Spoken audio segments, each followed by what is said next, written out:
Hello అండి, welcome to moms vlogs.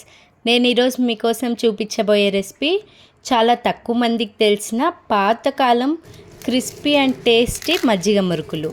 వాటి కోసం కావాల్సిన ఇంగ్రీడియంట్స్ చూద్దాము. ఉడికించిన ఉద్దిపప్పు పేస్ట్, బియ్యపిండి, శనగపిండి, పుల్లటి మజ్జిగ, వాము, కారపొడి, కాచిన నెయ్యి, నువ్వులు, ఉప్పు. అంతే అండి. సింపుల్ ఇంగ్రీడియంట్స్తో టేస్టీగా చేసుకోవచ్చు. నేను మీకు పర్ఫెక్ట్ మెజర్మెంట్స్తో చెప్తాను, చూడండి. మనము ఏ కప్ అయితే తీసుకుంటామో ఆ కప్పుతో 4 కప్పులు బియ్యపిండిని తీసుకోవాలి. అదే కప్పుతో 1 కప్పు శనగపిండి, 1 కప్పు ఉడికించి గ్రైండ్ చేసి పెట్టుకున్న ఉద్దిపప్పు పేస్ట్, అందులోకి 1 చిన్న కప్పుమైన నువ్వులు వేసుకోవాలి. మేము నల్లవి వేసుకుంటున్నాము, మీరు తెల్ల నువ్వులైనా వాడచ్చు. మన రుచికి తగినంత కారము, ఉప్పు, 1 చిన్న కప్పుమైన వాము, పుల్లటి మజ్జిగ అందులోకి సరిపడా వేసుకొని కలుపుకోవాలి.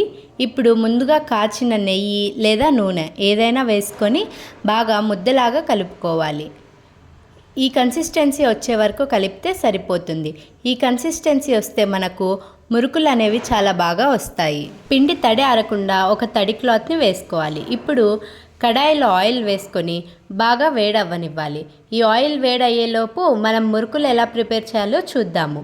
ఫస్ట్ మురుకులు గొట్టంలోకి మనము ఆయిల్ పూసుకొని పిండిని యాడ్ చేసుకోవాలి, లేదంటే పిండి దానికే అతుక్కుపోతుంది. ఇప్పుడు ఈ వేసుకున్న మురుకుల్ని వేడిగా కాగే నూనెలో వేయాలి.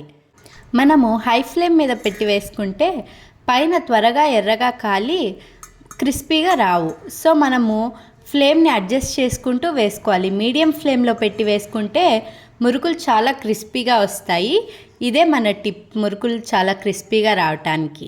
అంతే అండి. ఈ పాతకాలం రుచిని మీరు ఆస్వాదించాలనుకుంటున్నారా? అయితే నేను చెప్పిన మెజర్మెంట్స్తో మీరు ఒకసారి ట్రై చేయండి. Thank you.